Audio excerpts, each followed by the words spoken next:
Bonjour à tous, je suis ravie de vous retrouver pour cette nouvelle vidéo et comme vous l'aurez sans doute deviné avec le titre, eh bien dans cette vidéo je vais vous parler de la France. Plus spécifiquement le rôle spirituel de la France, la destruction avant la résurrection. Et c'est une vidéo que j'avais en tête déjà depuis plusieurs mois. Donc j'avais beaucoup de choses qui me venaient, il y avait beaucoup de choses que j'avais envie de vous partager et je savais pas trop au niveau du timing quand est-ce qu'elle sortirait. Et donc le timing apparemment c'est maintenant.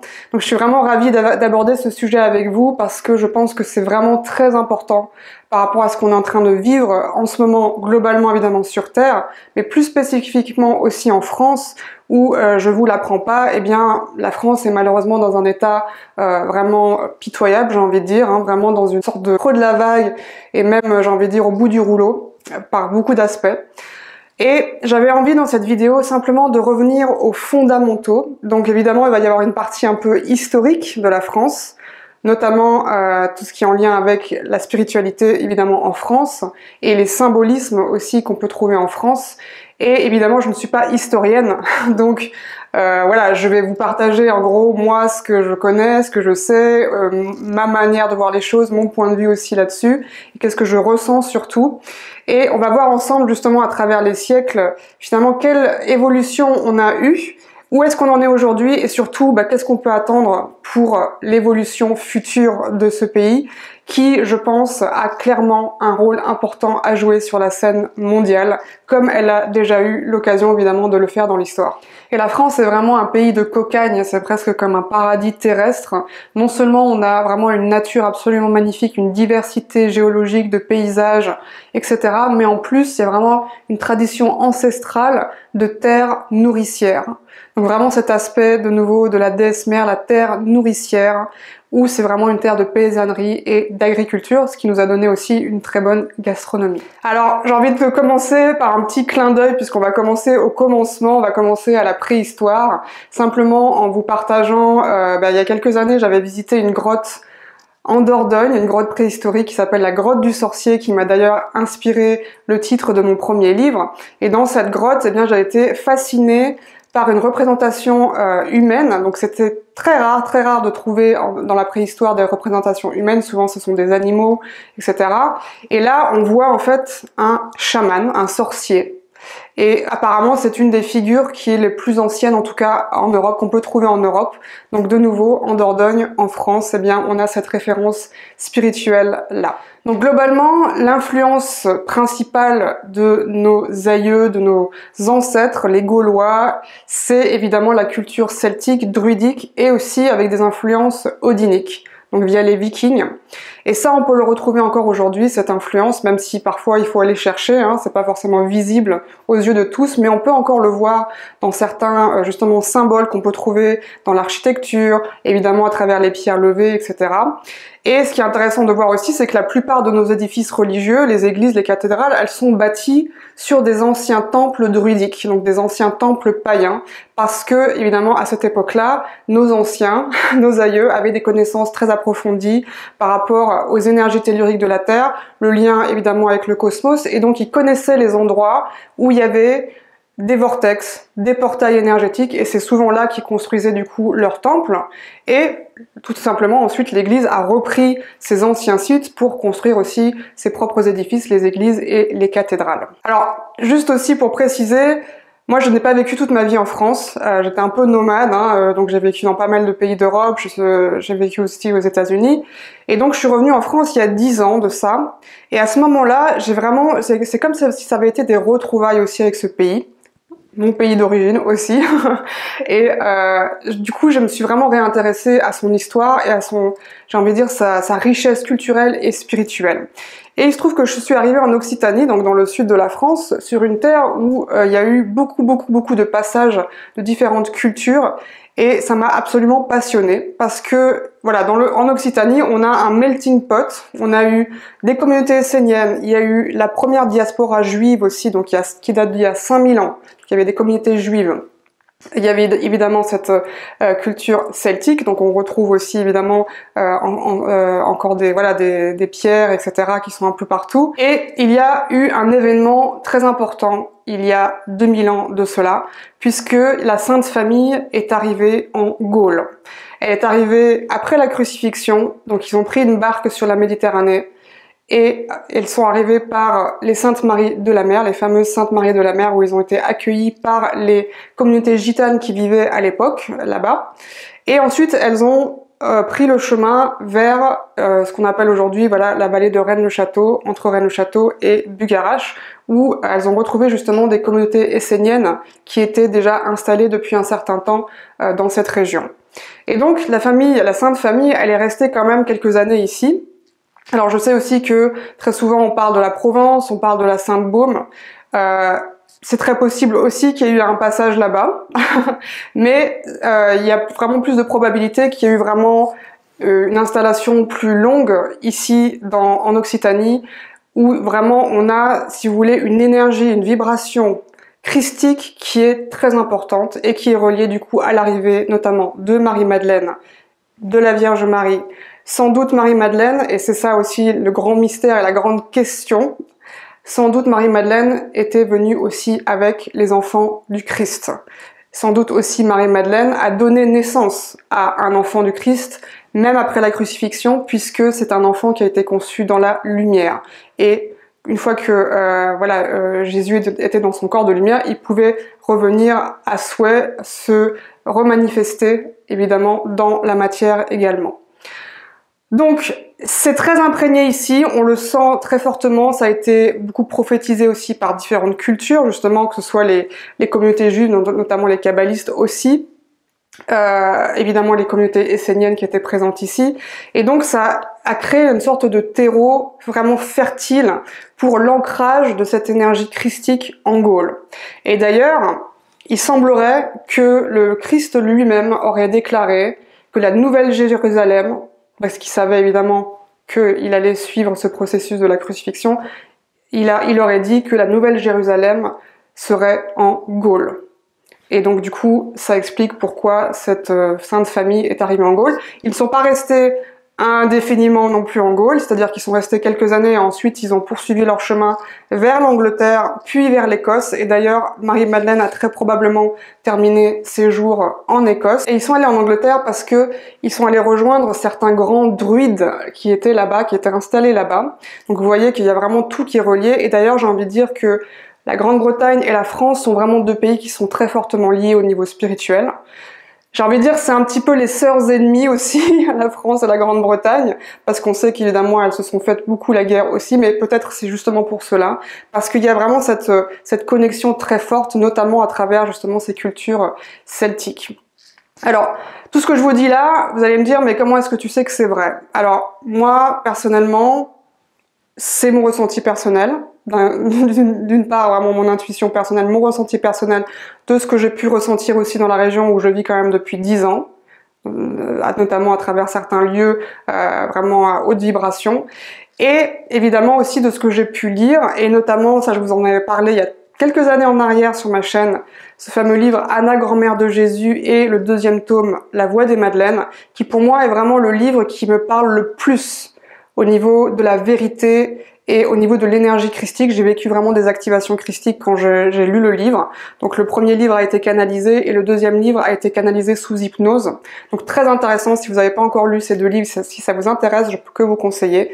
Et pour moi, voilà, j'ai eu l'occasion d'avoir d'autres livres dans les mains et ce n'était pas là, pour moi en tout cas personnellement, ce n'était pas la même vibration, la même énergie, et très rapidement j'ai déposé les livres. Comme je vous le disais, eh bien on parlait d'enfants du Christ et de Marie-Madeleine, ce qui voudrait dire qu'il y aurait une descendance et que cette descendance, eh bien elle soit justement passée par la Gaule, par la France notamment.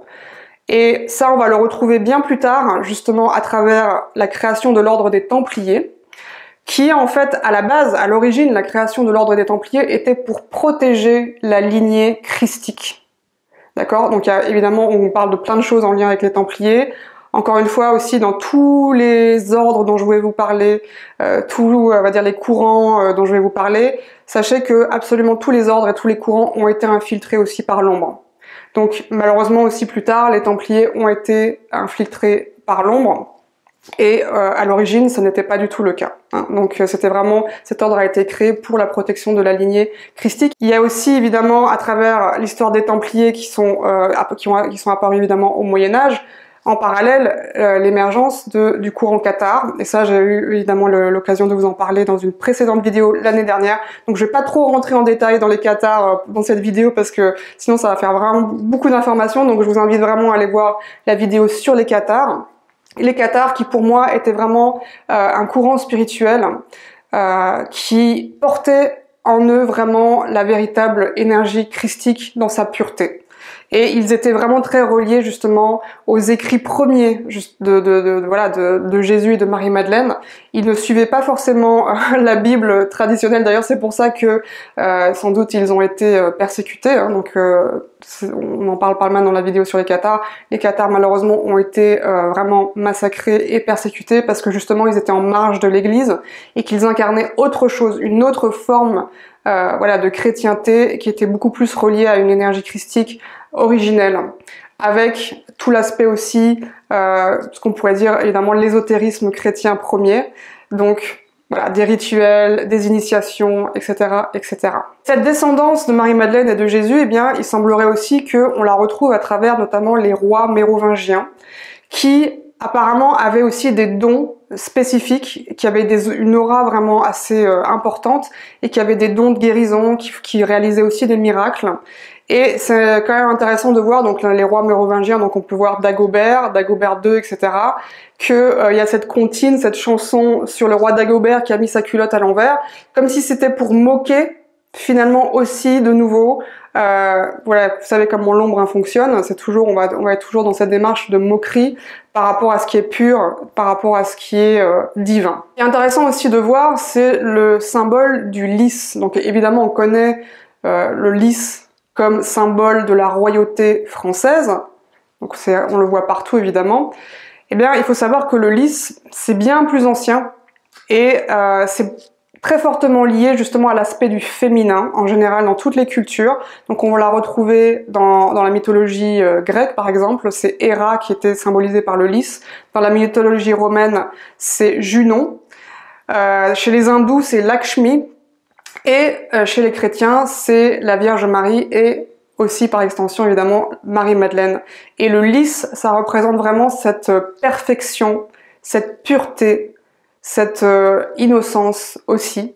Et donc, comme c'était le symbole évidemment de la Vierge Marie et de Marie-Madeleine, eh bien on va le retrouver, qui sont d'ailleurs, voilà, issus d'une lignée royale, hein, puisque Jésus lui-même était issu d'une lignée royale. Et donc, en épousant Marie-Madeleine, elle est devenue aussi royale, quelque part. Eh bien, ce même symbolisme de royauté, on l'a retrouvé ensuite à partir du XIIIe siècle, il me semble, en France. Et apparemment, à l'origine aussi, on trouvait ce symbole du lys dans le temple de Salomon. Donc vous voyez que vraiment, il y a toujours une connexion, on va dire, de génération en génération. On va retrouver vraiment ce symbolisme du lys. Et bien sûr, qu'est-ce qui est vraiment représentatif de la France, de l'énergie de la France? Eh bien, c'est cette énergie mariale qui est très présente, cette énergie du féminin qui est vraiment très présente. Et on peut le voir tout au long de l'histoire avec évidemment la figure de la Vierge Marie qui est une des protectrices du pays.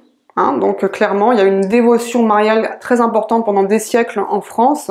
Il y a évidemment la construction d'églises et de cathédrales. Je crois que je sais plus combien il y en a en France, mais il y en a nulle part ailleurs. Il y en a autant de Notre-Dame. Notre-Dame, donc, qui sont vraiment des cathédrales et des églises qui sont dédiées à la Vierge Marie. Et certains disent aussi que ça ferait référence finalement à Marie-Madeleine, pour ceux qui connaissent le secret évidemment de cette famille christique arrivée en Gaule. Et évidemment, cette figure féminine, elle se retrouve aussi à travers Jeanne d'Arc, une des grandes figures féminines françaises qui a défendu la France de l'invasion de nouveau des Anglais, parce qu'elle a été guidée notamment par l'archange Michael. Donc vraiment cette puissance spirituelle à l'œuvre, j'ai envie de dire, pour changer le cours de l'histoire. On a évidemment la figure de la Marianne française, et évidemment, On surnomme la France la fille aînée de l'Église justement parce que il y a cette dévotion mariale si importante, et on appelait aussi le royaume de France le royaume de Marie. Donc Marie est vraiment très très présente, et là quand j'en parle j'ai de l'émotion qui monte, donc je sens vraiment sa présence très fortement aussi dans le cœur, et c'est comme si elle nous disait que son cœur vibre encore en France et que c'est important de se relier à elle, notamment par les temps qui courent. Et on le verra aussi que tout ça c'est un héritage aussi de nos aïeux gaulois, puisque eux aussi vénéraient la Vierge qui enfantait. Donc de nouveau cette figure de la mère divine finalement, peu importe l'avatar sous lequel elle est représentée, c'est vraiment cette figure de la mère divine, la déesse mère, qui est vraiment vénérée depuis des éons en France. Et en parlant de la Vierge Marie, on a aussi en France le record d'apparition de la Vierge. On a évidemment Lourdes qui est la plus connue, mais il y en a eu beaucoup, et il y en a eu beaucoup qui a été concentré justement au 19e siècle, et on va voir ensemble aussi pourquoi la Vierge Marie s'est montrée spécifiquement au 19e siècle. Avant que je vous en parle, eh bien, j'avais simplement envie vraiment de poser les choses avec vous aussi, c'est-à-dire que vous voyez à quel point en France on a cet héritage spirituel christique très important, et je dis bien christique et pas chrétien, parce que oui, il y a un héritage chrétien qui est effectivement très important aussi en France, mais pour moi le plus important c'est l'aspect spirituel christique qui est universel, et non pas l'aspect chrétien qui est plus dans un cadre religieux. Parce que finalement la religion elle découle de l'aspect christique, mais ce n'est pas purement l'aspect christique. Évidemment vous le savez que Jésus n'a pas créé de religion, c'est arrivé bien plus tard après sa mort, et ça a été aussi notamment très mal interprété et récupéré aussi, ce qui a créé vraiment l'Église romaine, et l'Église romaine, on sait aussi ce qu'elle a fait dans l'histoire. Au XVIIe siècle, on va avoir cette fameuse chasse aux sorcières qui a eu lieu en France notamment, pas seulement en France, et là ce qu'on peut vraiment voir, c'est que de nouveau, je vous parlais de l'Église romaine, eh bien il y a eu une volonté de l'Église romaine vraiment d'anéantir ce féminin. Très souvent, les sorcières étaient en fait des médecins, des femmes médecines, je veux dire, qui connaissaient énormément de choses sur les plantes, la pharmacopée, de nouveau héritées aussi de génération en génération. Marie-Madeleine d'ailleurs elle-même est arrivée aussi en France avec cette connaissance des plantes, puisqu'elle était elle-même héritière de la science sacrée des onctions. C'est elle qui a oint aussi le Christ, donc je vais pas rentrer là-dedans, mais vous pouvez faire vos recherches, donc c'est très intéressant de voir toute cette science qu'il y a aussi autour des plantes. Et c'était vraiment cette tradition aussi, c'était vraiment imprégné dans cette tradition païenne. Donc l'Église romaine a voulu couper ça, a voulu supprimer ça, supprimer évidemment le pouvoir guérisseur féminin. Il y a eu aussi évidemment des sorciers qui ont été brûlés, pas que des sorcières, mais c'était spécifiquement les femmes apparemment qui portaient vraiment cette connaissance très pointue sur la médecine des plantes, sur aussi le fait de porter des dons de guérison et de connaître tous ces rituels aussi.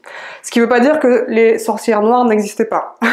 Elles ont toujours existé, elles existent encore d'ailleurs, mais spécifiquement la cible là, c'était vraiment les sorcières de lumière, on va dire, donc vraiment les femmes médecines, les guérisseuses, etc. Et vraiment dans une volonté aussi finalement de couper ces traditions païennes. Donc vraiment de les anéantir complètement pour qu'elles sortent du paysage. Encore aujourd'hui, au XXe siècle et XXIe siècle, on voit que la France mène une guerre sans merci vis-à-vis de la santé alternative. Donc c'est Pétain qui a interdit, je pense, les herboristeries dans les années 40.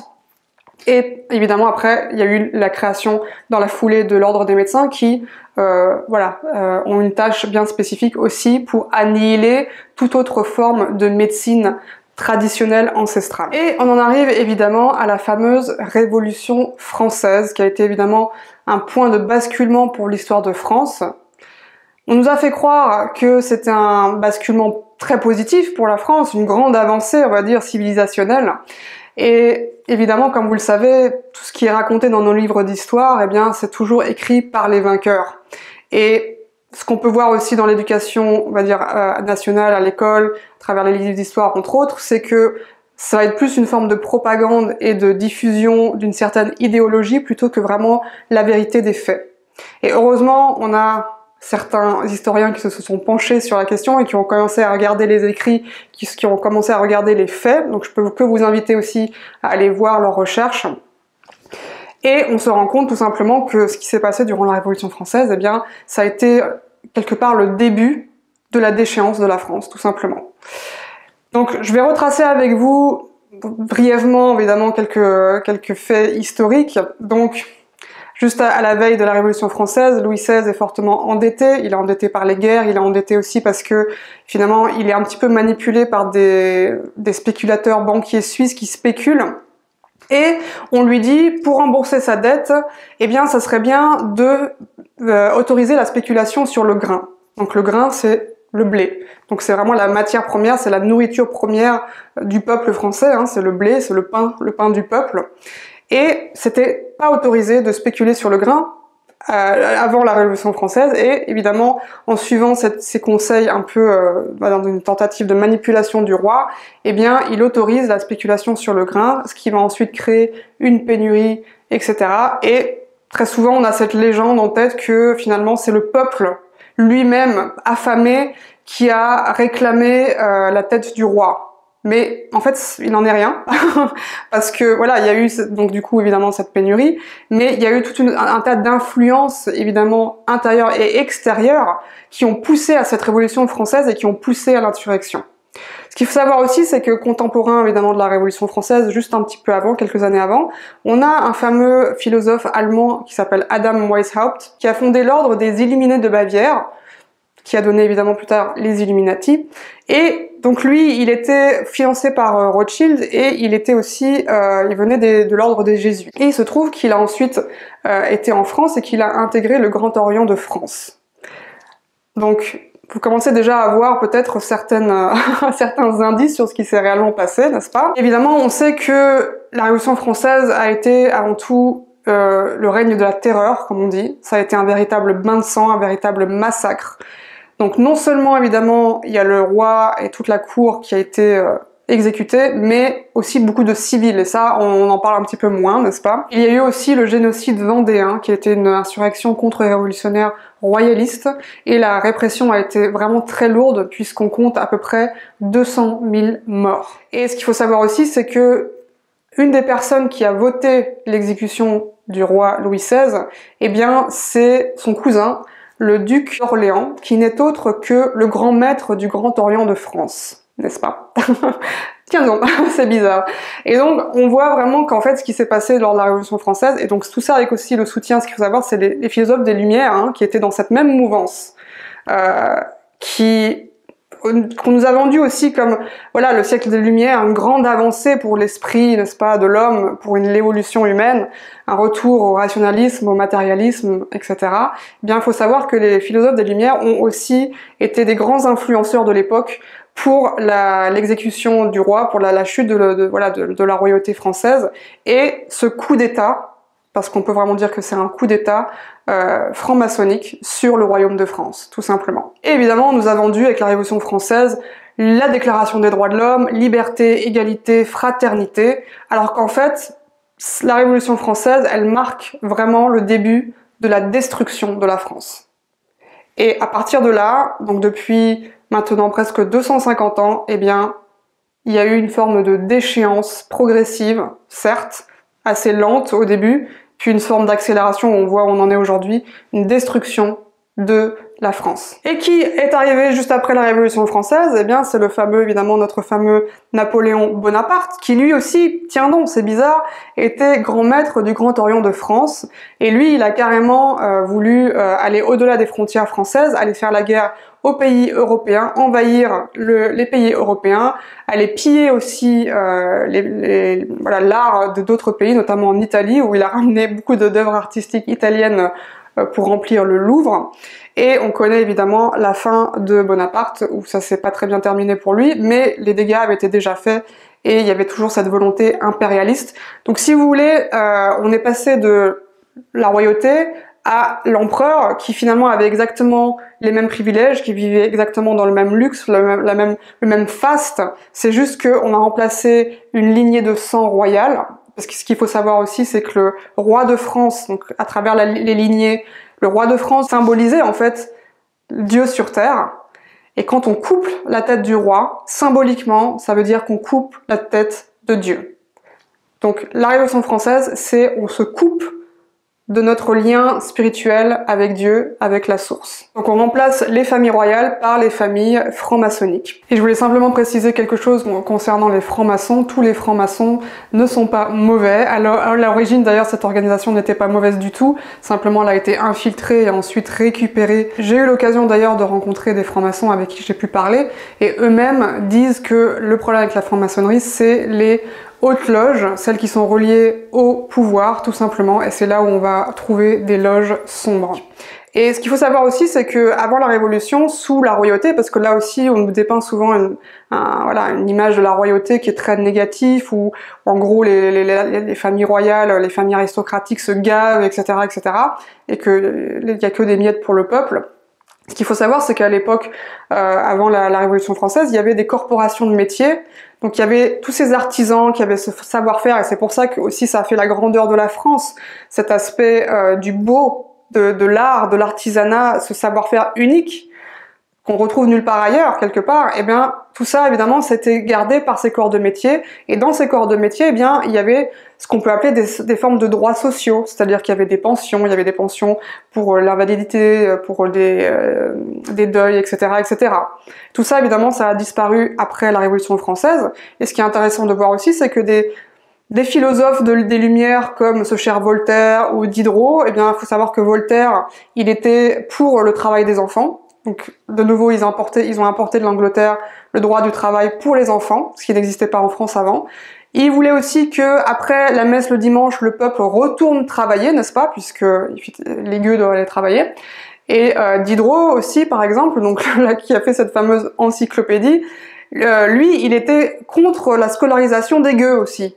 Parce qu'il se disait, les paysans, ils n'ont pas besoin finalement de savoir écrire et lire. Alors qu'avant, durant la royauté, eh bien, il y avait systématiquement, même parfois plusieurs écoles dans les villages, et il y avait cette instruction qui était vraiment présente. Juste avant la Révolution française, donc quelques années avant, en 1777, Benjamin Franklin, des États-Unis, donc il y avait cette guerre d'indépendance aux États-Unis, est allé demander de l'aide au roi Louis XVI, qui lui a accordé cette aide militaire, donc avec l'influence aussi du fameux général Lafayette.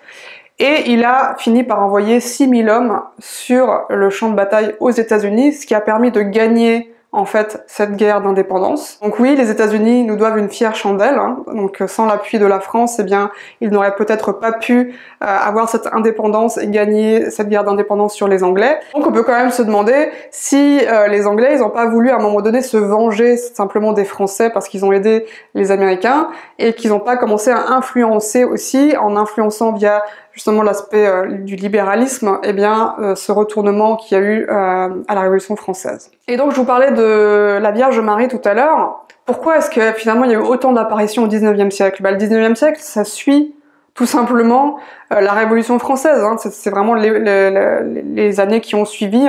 Il y a eu beaucoup d'apparitions de la Vierge qui, pour moi, en fait, était là vraiment pour nous dire n'oubliez pas qui vous êtes, n'oubliez pas d'où vous venez, n'oubliez pas l'âme aussi de ce pays, ne vous coupez pas de votre spiritualité.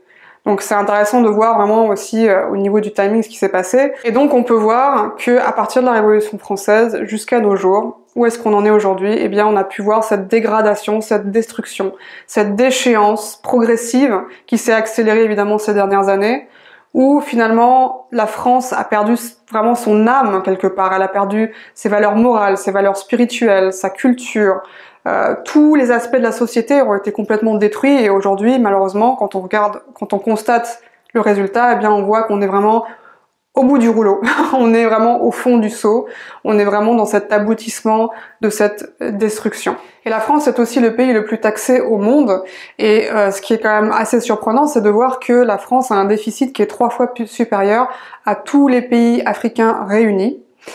On n'a plus de services publics, donc ça aussi, il y a une destruction progressive de tous ces services qui pouvaient justifier justement une taxation si élevée. Donc on se demande vraiment où passe l'argent et on peut se rendre compte qu'effectivement on est dans un pays qui est très fortement corrompu. Par ailleurs, j'ai été au Louvre aussi il y a quelques jours. Le Louvre, c'est un des musées les plus visités au monde, 9 millions de visiteurs par an.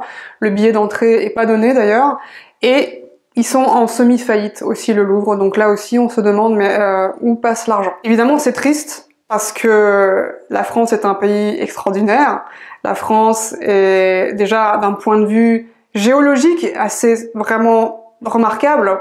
C'est une surface qui est pas si grande que ça et pourtant on a une variété, une diversité de paysages en France qui est absolument exceptionnelle, sans compter évidemment si on rajoute les dom-toms.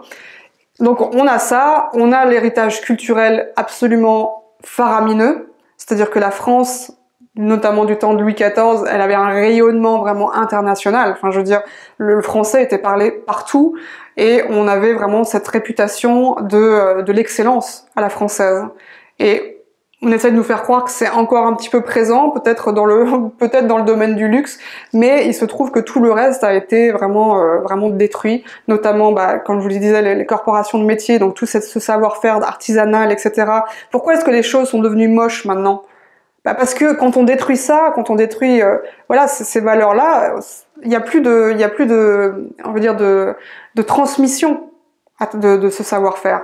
Donc progressivement, eh bien, ça se perd et progressivement, on arrive aujourd'hui à un stade où on regarde nos villes, on regarde les banlieues, c'est horrible. C'est juste horrible alors qu'on a des édifices absolument remarquables dans les centres-villes. Aujourd'hui, la France, au niveau international, évidemment, elle a encore, j'ai envie de dire, quand même un petit peu cette réputation, voilà, d'être très belle, Paris, la plus belle ville du monde, d'avoir cette culture, cette richesse culturelle vraiment importante, et ça reste le premier pays touristique du monde encore aujourd'hui.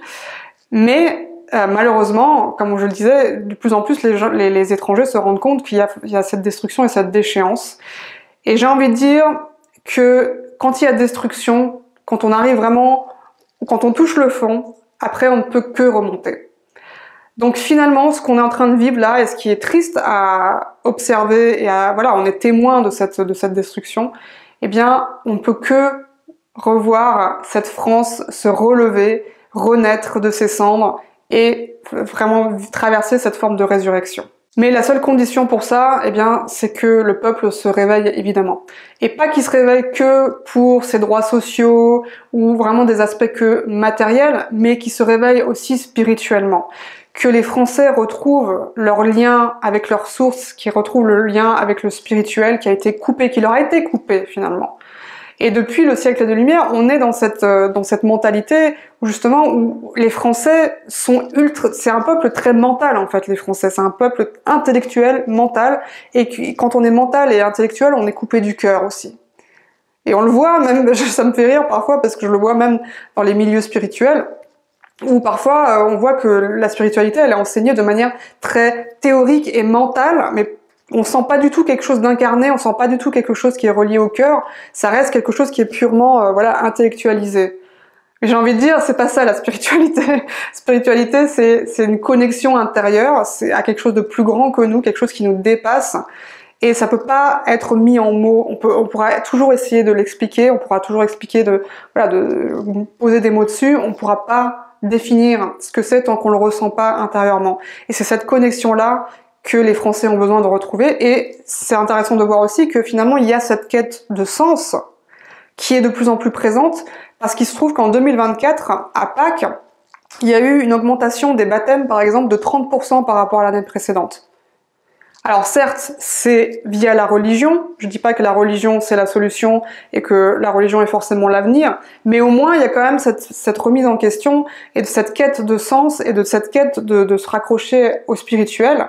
Et la manière la plus facile, on va dire, pour des gens qui ne sont pas plus que ça voilà, reliés au spirituel, c'est de passer par la religion d'abord, peut-être ensuite de développer d'autres choses, mais donc pour moi c'est plutôt une bonne nouvelle. D'ailleurs, j'en profite aussi pour dire un mot sur Notre-Dame de Paris, puisque j'y étais il y a quelques jours. Alors, ce qu'il faut savoir, c'est que Notre-Dame de Paris, quand j'ai habité Paris, il y a, je ne veux pas dire combien de temps, parce que ça fait vraiment longtemps, mais il y a très très longtemps, je n'arrivais pas à rentrer dans cette église. Ou alors je rentrais vraiment, je passais la porte et ensuite je ressortais parce que je n'arrivais pas. Il y avait quelque chose qui m'empêchait. Et là, vous savez qu'elle a été, évidemment en 2019, elle a connu un incendie, puis elle a été complètement rénovée. Et donc, je suis rentrée à Notre-Dame et j'ai vraiment senti qu'il y avait quelque chose, qu'il y avait comme eu un nettoyage en fait qui s'était produit. Donc non seulement un nettoyage physique, mais aussi un nettoyage au niveau spirituel. Parce que, et ça malgré la foule, hein, parce que forcément, je vais pas vous dire que c'était une énergie super élevée non plus, parce que voilà, il y a un nombre de personnes là-dedans, c'est vraiment très difficile de vraiment ressentir une vraie connexion parce qu'il y a trop de monde. Mais ce qu'il faut savoir, c'est que Notre-Dame donc est bâtie évidemment sur un ancien temple druidique dédié à la déesse mère, et c'est un énorme vortex, un énorme portail en fait. Et ce portail, il a été détourné bien sûr. Donc pendant des siècles et des siècles, c'était un portail très sombre qui était vraiment détourné au niveau de Notre-Dame. Et c'est sans doute pour ça que je n'arrivais pas à rentrer à l'époque, même si je n'en avais pas conscience de tout ça à cette époque-là. Et c'est comme si aujourd'hui, avec le feu qu'il y a eu, parce que je vais pas trop rentrer dans les détails, mais je sais que le feu qu'il y a eu, c'était évidemment du vandalisme, mais aussi il y a eu un effet purificateur derrière. Et j'ai entendu dire que il y aurait une société secrète, j'ai une petite idée laquelle, qui aurait restitué à Notre-Dame une relique très importante du Christ, qui n'est autre que la couronne d'épines. Donc la couronne d'épines, et j'ai des frissons quand je vous le dis, donc je pense qu'en tout cas que l'énergie, il y aurait... Alors, est-ce que c'est l'original? Est-ce que c'est une copie? Mais en tout cas, l'intention et l'énergie, elle y est, ça je peux vous le dire.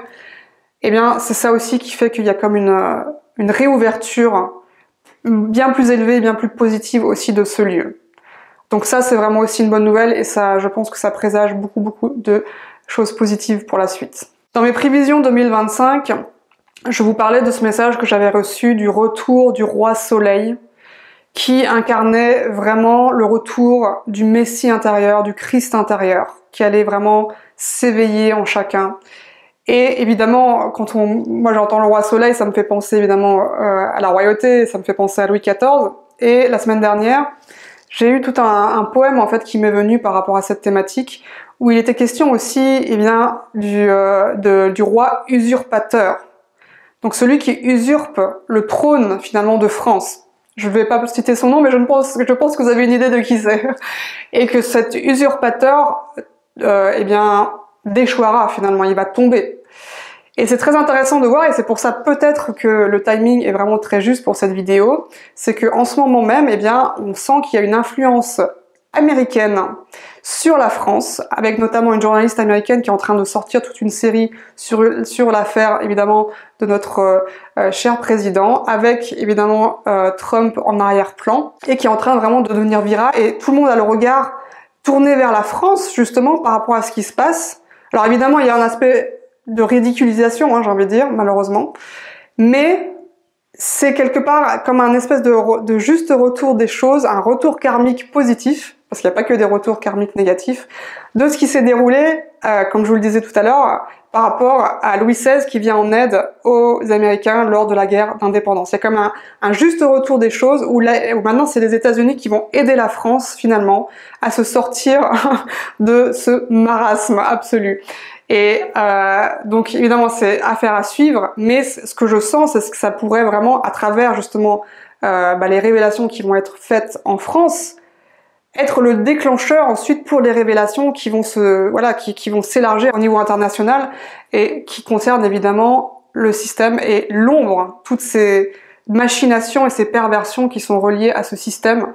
Et c'est tout ça en fait qui pourrait du coup vraiment avoir un effet domino par la suite et qui pourrait tomber.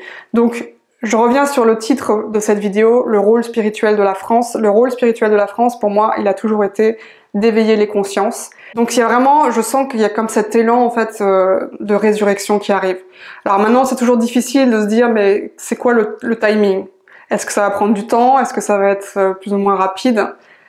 Ça, c'est plus difficile évidemment de le sentir, mais en tout cas, il y a vraiment quelque chose de très important qui est en train de se passer en ce moment. Je pense que c'est important de s'y pencher et surtout, eh bien, comme je vous le disais tout à l'heure, de se relier à son cœur, de prier, de faire appel justement à la protectrice de la France, c'est-à-dire la Vierge Marie, et de demander son soutien et de vraiment que ça puisse ce processus puisse être appuyé de la plus lumineuse façon et qu'on puisse à nouveau se relever, qu'on puisse à nouveau rayonner, qu'on puisse à nouveau retrouver tout simplement nos lettres de noblesse. Et j'ai envie de dire, pas tellement en tant que nation, parce que finalement on s'en fout des pays, les nations, etc. C'est pas ça qui est important, mais c'est vraiment ce rayonnement spirituel, cet héritage spirituel, christique, ce rayonnement culturel. C'est ça qu'on a à offrir au monde et c'est ça qu'on a besoin de retrouver maintenant. Donc voilà pour cette vidéo, j'espère en tout cas que vous aurez trouvé toutes les informations qui vont vous aider à comprendre aussi qu'est-ce qui se passe, à mieux comprendre le monde dans lequel on vit et avoir de l'espoir tout simplement aussi pour l'avenir. J'en profite aussi pour vous rappeler que on a déjà commencé un voyage dans notre communauté de l'Arche de Lumière, un voyage à travers les 7 chakras, donc chaque mois on aborde un chakra. La grande nouveauté aussi de cette année 2025, c'est l'arrivée de mon mari Camille qui va enseigner tout l'aspect pratique énergétique et corporelle à travers yoga, qigong et pratique énergétique. Et on aborde ce mois-ci évidemment le chakra sacré, le deuxième chakra qui est relié à notre créativité, qui est relié aussi à l'abondance, le fait de mériter dans la vie, les plaisirs qu'on trouve aussi dans la vie. Et donc on va débloquer et activer ce chakra et chaque mois, comme je vous le disais, on va aborder un différent chakra jusqu'au 7e, le coronal. Si vous voulez nous rejoindre, vous avez toutes les infos évidemment sur mon site gabrielisis.com. Je vous dis à très vite, prenez soin de vous, Satnam.